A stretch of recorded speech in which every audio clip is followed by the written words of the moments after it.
Hi everyone, I'm Imran. I've been an options trader for over 20 years, and to be honest, that kind of became my identity. The truth is I was also a husband, a father, a brother, a friend, many other things, but they all kind of faded into the background. In the last year, I've been through quite a journey. My marriage fell apart, one of my best friends in the whole world died, and I had to look deep inside myself to see who I had become and whether that was who I actually wanted to be. I went down the rabbit hole of identifying my childhood traumas and how they manifested in my personality and the way that I showed up in my relationships. It's all still very much a work in progress. I joke and I call this the healed trader, but at least now I catch myself and I can be more conscious and hopefully be a better dad to my kids. This podcast is my way of documenting my journey that I'm still on. I hope you can relate, and I hope something from my experience can help you along the way. Thanks.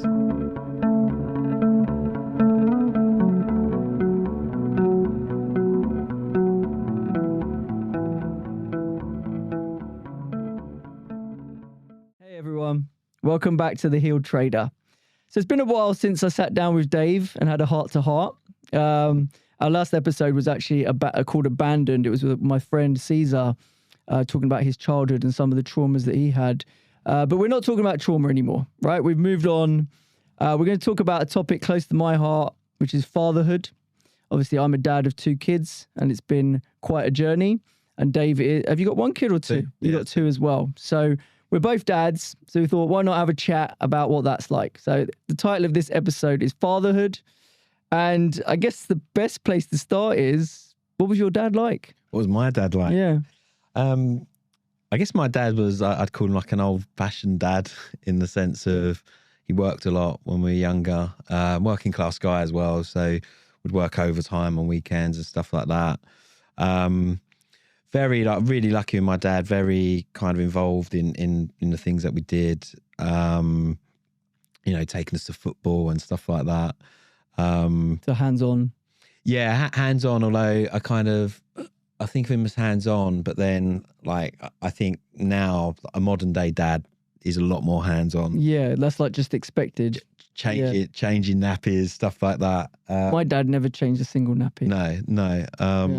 So a little bit old school, I guess, my dad, but really good dad. Kind of not particularly strict. Like my mum was more the disciplinarian. Oh, really? That's interesting. Although my dad was like, if my dad had to tell you off, you were really in trouble. It was that kind of thing. So they kind of, yeah. Okay. The discipline of last resort. Yeah. And when the mum's lost control, basically.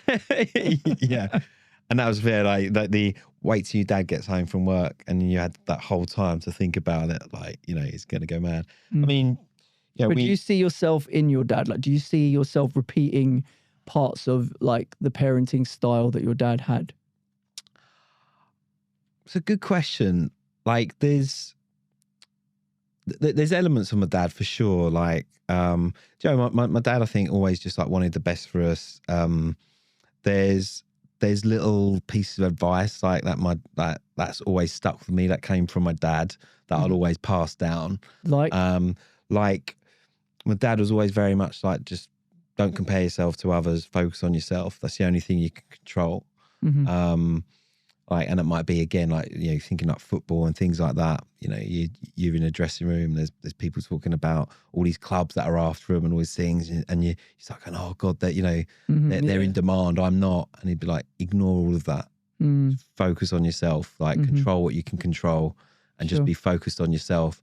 And that's the only thing you can kind of do. Yeah. And so just ignore everyone else. So I think always, and actually, kind of, I guess, instilled a real confidence in that sense, in that it didn't matter what anyone else was doing, or my only battle, the only race that I'm running is against myself, and no one else really matters. Yeah, that is a good message. Yeah, and then the other thing as well within that same context is, and then not comparing yourself to others, is everyone's starting at different points in the race, so you can't compare because everyone's been dealt a different hand, and you can just play the hand that you dealt. and just play that as well as you can, and you'll probably end up in a good moment.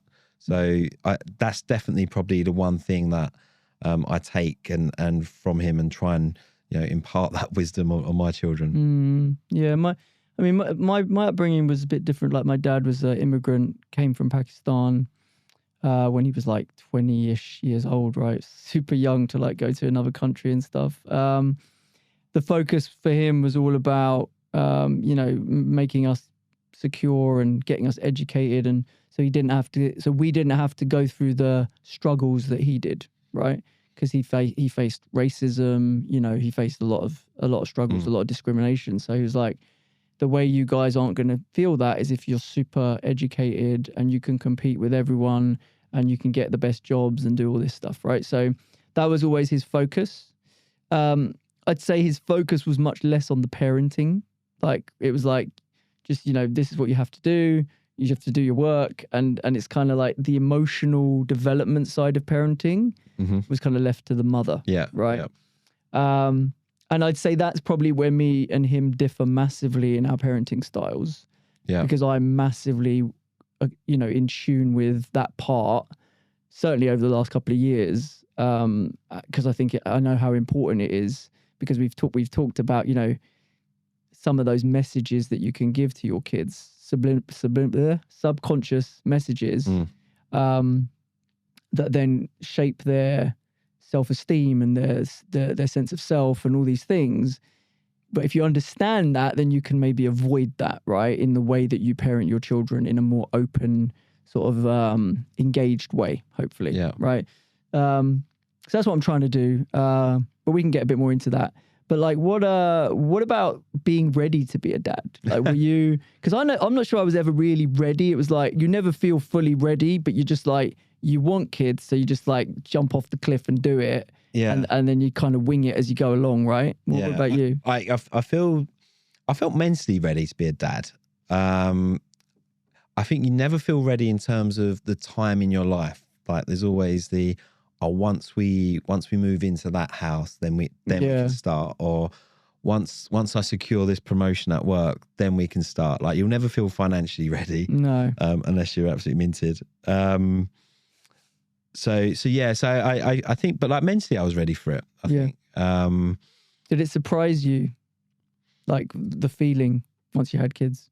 Yeah. And I mean, the first surprise that any parent knows is like just that kind of instant like love that you feel. It's like I don't think you could ever prepare someone for that. Like there's this thing that's just come into your life, it's fully dependent on you, and you just love it more than anything that you could ever love. And you've never loved anything like it before. Yeah. Right. And that's quite overwhelming. It's crazy, right? Yeah. And it's funny. I joke with So I've taught quite a lot of students over the years, right? So I interact with like 20-year-olds and stuff. And obviously I'm like double their age and got kids. And we talk about what it's like to have kids and stuff. And I'm like, yeah, it's a love that you've never experienced before. But that's quite hard for people to comprehend and understand. So I joke to them and I say, imagine having another human being who pisses, pukes and shits all over you and yet you don't care. It doesn't faze you. It's just like whatever. There's no other human being in your life you're going to let do that and not be like massively grossed out or whatever, right? And just be like, what are you doing? Whereas with your child, it's just expected and you think absolutely nothing of it, right? Yeah. And that's why it's so different to any relationship that you have with your parents, with your partner, with anyone, with your friends, right? Yeah. It's just completely different, you know? And then the other thing for me is, so my second daughter, when she was born, she's got, I think we spoke about it before, she's got Turner syndrome, which without going too deep into that, I mean, Turner's like girls have X and Y, X and X chromosome, boys have X and Y. Mm-hmm. Turner's girl only has an X chromosome. So she's missing an X chromosome. That can mean all sorts of things. Like the main thing is it affects like ovarian function. So she'll be like infertile. She has to have growth hormone and stuff. But anyway, like touch wood, like she's absolutely fine and she's doing really well and she's thriving. Mm-hmm. Some Turner's girls have like heart defects, kidney defects. So when we found out when she was born that she had this, And she had lymphedema in the feet, so she had these swollen feet, which can be a sign, not always a sign, but can be a sign anyway. She spent the first 2 weeks in like special care baby unit and stuff. Oh my God. Yeah, and it's heartbreaking, like, Yeah. especially as well. We got to a point where my wife had to leave the hospital, so like, and we had to leave her overnight. So we'd be there till like till midnight, 1 o'clock in the morning or whatever. And it's like, right, we need to go home, get some sleep. We'll come back 7 o'clock in the morning. But that was heartbreaking. But again, in that instant, it was like everything else in my life, like nothing mattered more than her just being okay. Yeah, like, it pales into insignificance. And I remember like, so I'm not particularly religious, but I just remember thinking like, if there's anyone up there, like I will give you everything. Just make her be okay. And that sense of selflessness that you feel around your own child, is again like very overpowering. And yeah, and I guess that's changed probably a lot of my perspectives on life. How as well, and how I see other people and some of their struggles, because the one thing when you get told that you know you've got a child who's got something wrong with them, you're kind of not prepared for it, but you always think that, like naively, when I see like other parents who have got a child with some sort of bit of disability or something like that, I think previously I always thought in some weird way that you were prepared for that and for that journey that you had to go on, but of course no one is, like, and you have to you have to kind of get ready pretty quickly, and take on that responsibility. And it's and yeah, it's just like it was quite an eye opener to that. So I have a lot of empathy for parents that do have children that struggle for whatever reason, and like so much respect for them, for the job that they're sort of doing, that they didn't have a choice in. That was that was the hand they were dealt, and it's like, it's an extension of them, that child, right? It's like, they're gonna do whatever it takes. They're gonna do whatever they have to do, right? Because it just becomes your sole purpose in life, basically. And right? it changed my view as well on what it was to be a parent, in the sense of like that. Like I hate it. It's like sometimes, and I don't know if you went through the same thing, like it becomes almost like a fashion accessory to have a child. Like you go through these stages, and people getting obsessed about what pram they're going to have, and all this like nonsense type stuff. Which we probably went through a bit as well. Like, we definitely went to John Lewis and went to prams, to see all the different types of prams. And like now, like I kind of, it's controversial to like talk about the stuff, but like this thing now where people select their child's like gender and stuff like that. Like you realize, and people, oh, do you want a boy or do you want a girl, and all this stuff. It's like you realize, firstly, you do just want your child to be healthy, and then also like the idea of like all these expectations people have for their children. It kind of made me realize, do you know what? Like our job as parents, like it's like her condition of like Turner syndrome is not my condition, right? It's hers, and it's her journey, and she's on her own journey. I don't own her, and it's my responsibility as a parent is to guide her through her life, and equip her as well as I can in all the ways that I can for her to have the most fulfilled, successful life that she can, given her abilities and stuff like that. And that goes for both my children. And for me, again, it's kind of changed that idea that all these expectations that people have for their kids, it's fine, but as long as that's not your expectations based on what you want, it's about them, it's about their life and their journey, and you're there to guide them, and you're just there to guide. Yeah, but the problem with it is, like, if you're not aware, you think you're being driven by wanting the best for them. So you're saying they're young, they don't know what's best for them. I know what's best for them, so I'm going to tell them what to do, and I'm going to basically drive them in that direction because I know that will be what is best for them, right? Because you're making that arrogant sort of statement that you know what's best for them, but actually you don't, right? Because they're not you, right? Yeah. So what you want to do is you want to kind of empower them and encourage them and, like you say, guide them. But the only way you can do that is by giving them the tools to find who they are and find their own path.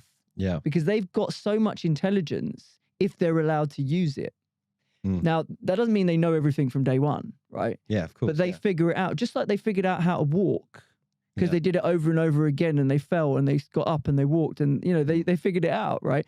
The same is true for everything in their life if you allow them to do it and you don't rescue them and you don't save them and you don't solve their problems. Yeah. It's something I experienced, certainly, and I think a lot of men do this. A lot of men who are kind of, you know, high achievers and like have done quite well in life and they have kids and the minute their kids have an issue, they try and solve their problem, right? Yeah. Or they straight away, they try to explain to the child, this is why this has happened.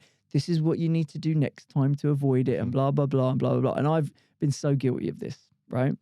But the reality is half the time when they come to you, they don't want the help. They're not coming to you for help, right? And this is something that my kids have actually talked to me about and learned from their mother. And it's really useful, right? It's the 3 H's basically, right? So usually when kids come to you, there's one of 3 things that they want, right? They either want to be heard, they want to be hugged, or they want to be helped, basically, right? Or when I say hugged, maybe held is what the H stands for, right?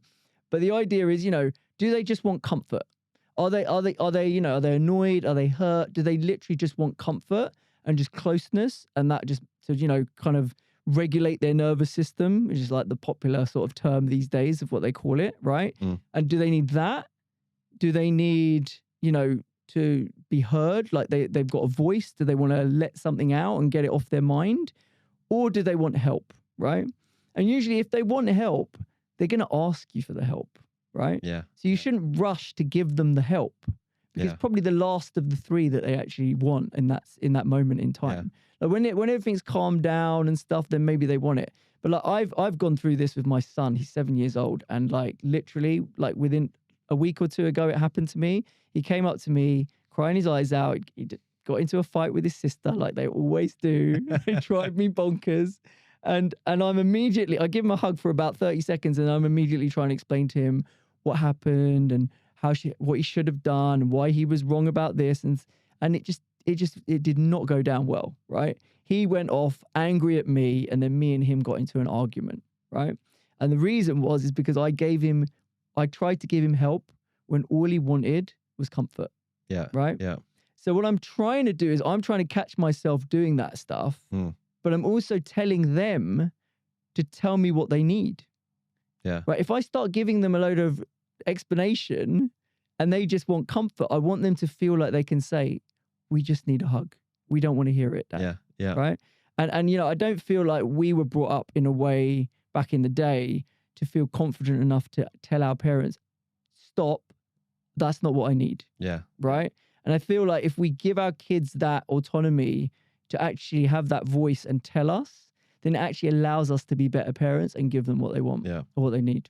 Yeah. It's interesting as well. I'd probably, I've not heard that before, like the three H's, but I'd probably apply that to all sorts of relationships, like including like with my wife. Like, I'm sure there's times when she just wants to be heard, doesn't want my advice on it, just wants to vent, and for me just to listen and hear, and then sometimes it just needs a hug, and that's enough. And then sometimes she may want my help, but trying to Very balance rarely those. Do they want that help? Yeah.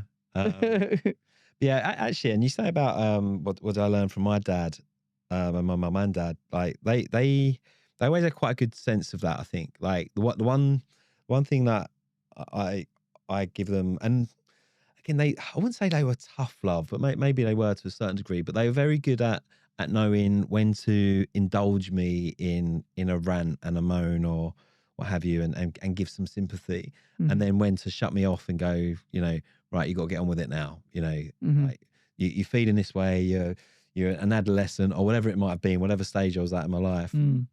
Right, get over that now. Now you've got to get on with the thing, and be quite practical in, right, what's the problem? This is how we fix it. And knowing the difference between that and then going, do you know what? I know you just need to, I know you're just feeling crap, and you just need some love and attention right now. And so they were very good at that, actually, and kind of got quite a good balance of it. Because also, I think if you overindulge it, and that becomes a little bit like, sometimes there isn't an issue, but people will, just because of the mood they're in, hormones, all these things, Like I think, and if you indulge it too much, everyone kind of just you go insane a little bit. So sometimes, I mean, it's a balance. It's a balance, right? Because it's true. I think this generation of parents are so much more accommodating to their kids, right? That it's like, are we bringing up a bunch of kids who are not very resilient? Yeah. And they just can't take any kind of pain whatsoever, right? So that does worry me as a dad, especially if you want your kids to be resilient, basically, right? And I do worry about that. I think though within that it goes back to say and probably this is how I've evolved and that those early experiences, particularly with my second daughter, and this idea of just being a guardian. Like I've still got my life to go and lead and do whatever. Eventually they're going to be offhand as well, and it'll be back to just me and my wife. And I'm just a guardian. I can give them the advice along the way, but the hardest thing as a parent, and this is what I don't think everyone's prepared for, is if you can accept that they're their own individual people on their journey, you're just going to guide them. Hardest thing is being able to stand back and let them make those mistakes, know that they're going to make them, but actually know that they need to make those mistakes for part of their own growth and journey. True. And that that comes in all, like, not just from decisions they make in their life. Like sometimes, it's like sometimes they have to touch the fire to know that it's going to be hot. That's true. And you want to keep stopping, don't touch it. Sometimes you have to sit back and go, I know we go screaming and crying and it's going to be painful for them, but it's a lesson. And not that I sit there letting my kids play with fires and stuff. But like being prepared and like being mentally prepared and having the strength and courage within yourself to know that you're going to see them get hurt and have disappointments and failures, but know that that's something they need to go through. That's right. Like that's something perhaps I wasn't as prepared for. And now I look back and go, I've had to grow and develop some of that stuff myself. That's right. To be able to... And if you've seen yourself come out the other side of those failures and disappointments and grown from it, and you've benefited, then you know that same thing's going to happen to them, right? And in terms of discipline and kind of guidance, right? I also feel it's very much about that you got to lead by example, right? So, I remember like so often my dad used to say, do what I say, not what I do. And it's like, really? Is that ever really going to happen? Because I've never seen that happen with my kids, right? Whatever I say goes in one ear and out the other, and they just repeat what I do, and they become mirrors of you, right? Yeah. Like if you're willing to actually watch and actually see it, your kids will be a mirror of you.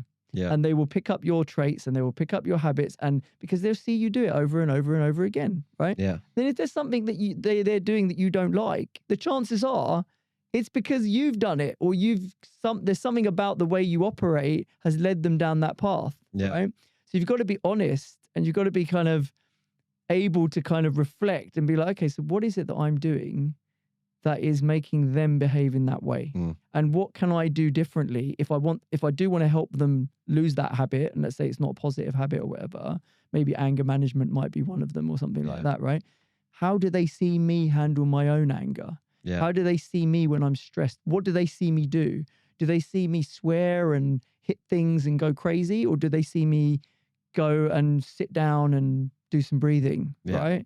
Or put on some relaxing music or read a book, whatever it may be, right? Yeah. Now, in the moment of frustration, it's very hard to do those things, right? Of course, yeah. But the truth is, if you find a better way to do it yourself and they observe that, then hopefully they'll find that way, like you said. Yeah. Right? And it's like, there's a couple of things within that. Like, so you can learn so much from your children, like you really can, if you're open to it. Yeah, if you're willing. And I find there's a lot of parents who kind of, it's like, it's too late for me now, but you do different. My dad says that all the time. But it's like, no, actually you can change. And if you can see the behaviors starting to reflect in your children, that should actually be a bigger incentive to change.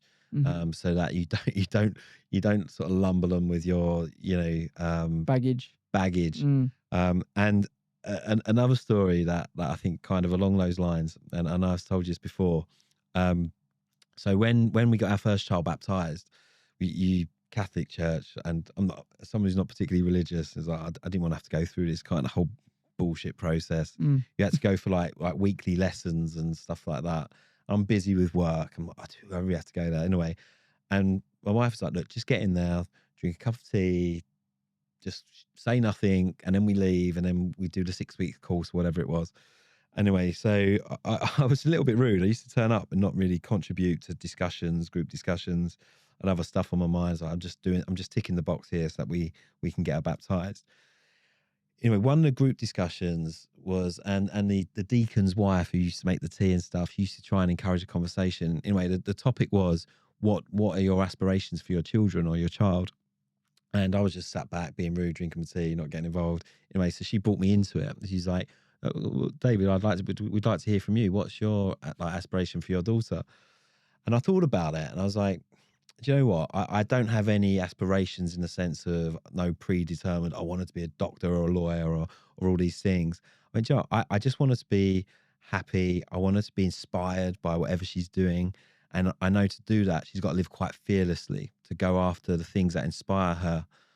She's going to have to be quite fearless. So I want her to live a fearless, inspired life where she's like energized and excited by it. Yeah. She was like, yeah, that's a great idea. And how are you going to get her to live that way? Yeah. And I mean, well, we'll bring, I'm best parent in the world. We're going to bring her up that way. Yeah. And she went, the only way she'll live her life that way is if she sees her mum and dad living their life that way. Yeah. And it was one of those like, oh my God moments. Like, you're so, I nearly walked out of there and quit my job and everything, because I was like, like, I'm fucking moaning about my job. I don't like my job. Like I'm not living fearlessly. Yeah. And it's like, you can't be like, right, I'm living within myself. But I don't want you to. But I want you to explore your pure potentiality and all this stuff and live fearlessly.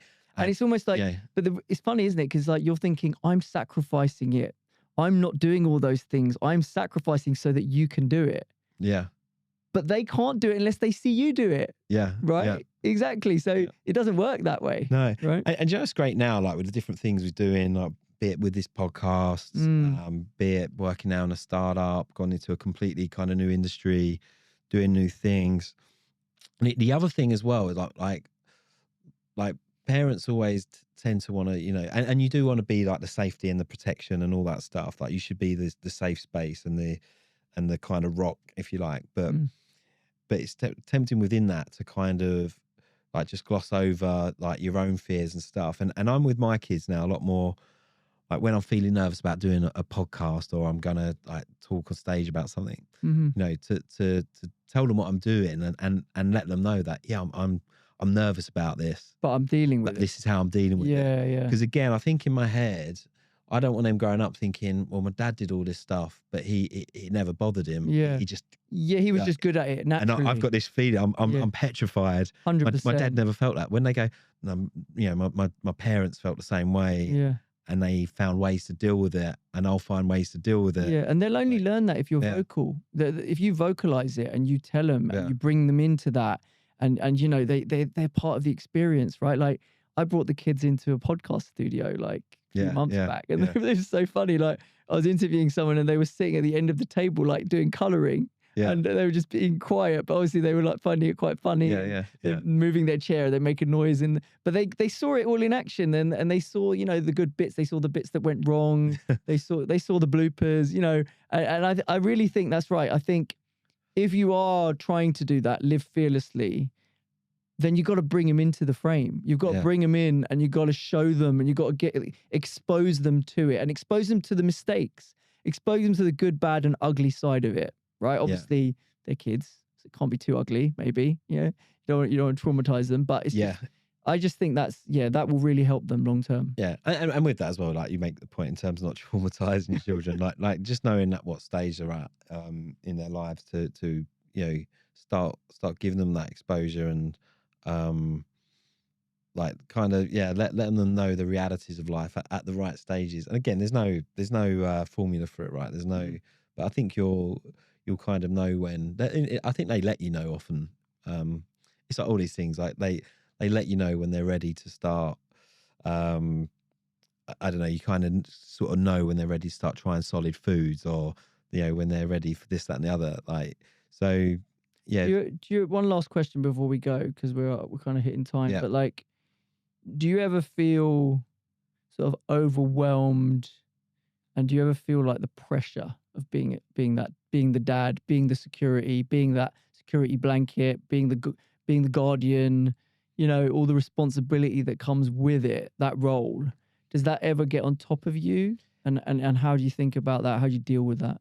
Sometimes it does, but when I feel that way, I realize like that's my like ego taking over, and also that ego that wants to control things. Mm-hmm. And I try and go back to this, like, that we're not in control of anything.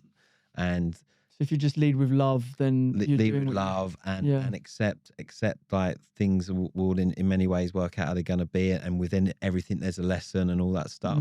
I think for me that definitely helps. When I can go back into that, it helps because often when that sense of overwhelm becomes from I'm trying to control everything, that's true, and make sure everything's all right. So and then I guess one of the things that's been really interesting for me, and where I've got so much more respect for my parents, is like when you're younger and you're growing up, you kind of like, and particularly if you can't understand certain things your parents are doing, particularly if they're bad parents, I imagine it's be even worse. But like you kind of think they should have all their shit together, and you realize they're still finding their way. You know, whatever age they're at, they're still trying to understand the world around them and figure things out.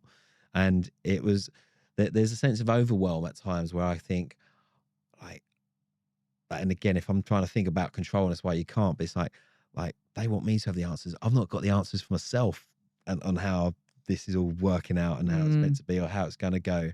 And that I think can be like overwhelming at times. These people that are dependent on me to have figured my own shit out, and I'm still a work in progress. But again, I kind of relax into that with a sense of, do you know what, we're all figuring it out together, and that's part of what being a family is. And again, you lead with love and accept, like, have acceptance around, and know that you're going to make mistakes. And be all right with that. I mean, there's time, you know, there's all these things we talked about, like the ideal way to maybe parent, or certainly what I think might be, and the 3 H's and all that. Doesn't mean I'll do it every time.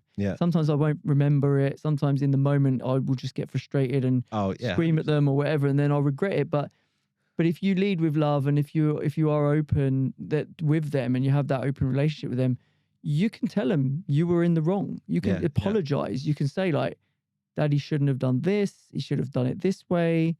But I'm learning just like they are. Again, right? Which is another way of leading by example, right? You can't want your kids to kind of admit when they're wrong and stuff like that. When you just go, well, I never admit when I'm wrong. Yeah, exactly right. And so as well, like my kids are 10 and 13 now. So when I admit that I'm wrong, and I'll do it, like particularly the 13-year-old, like, she loves it. Yeah, She's I bet. Like, oh, you were wrong. It's like, I was wrong. Like, but so that's always good fun when I finally admit I was wrong. Okay, you were right. Exactly. And that's what, that's the thing. Like, you want to have a laugh with them as well, right? It's because there'll be an age which they reach where they'll be more interested in their friends, boyfriends, girlfriends. You know, it's not going to be you. You're not going to be the center of their world anymore. Like, my kids are 10 and 7, and I think I'm kind of still the center of their world. But like, maybe in a few years I won't be. So I'm trying to make the most of it. Right. So if you're listening, guys, I'm trying to make the most of it. And bloody hell, it goes so quick. Like, I mean, it just goes so much quicker than you think. It's like the truest thing. It's weird with kids. I don't know if you find the same. I don't know, because they're structured with school and stuff like that, but it seems to just fly by, because next thing it's half term and it's the end of a term, and like you're just watching life sort of go past. So you really do have to enjoy it, like, every moment of it. I agree. Well, I think that's a good note to end it, a good message to end it on. All right, guys, I hope you enjoyed the episode. That is mine and Dave's thoughts about parenting and fatherhood. And I'd love to hear your thoughts in the comments, and let us know what your experiences have been. Cheers for watching. See you next time.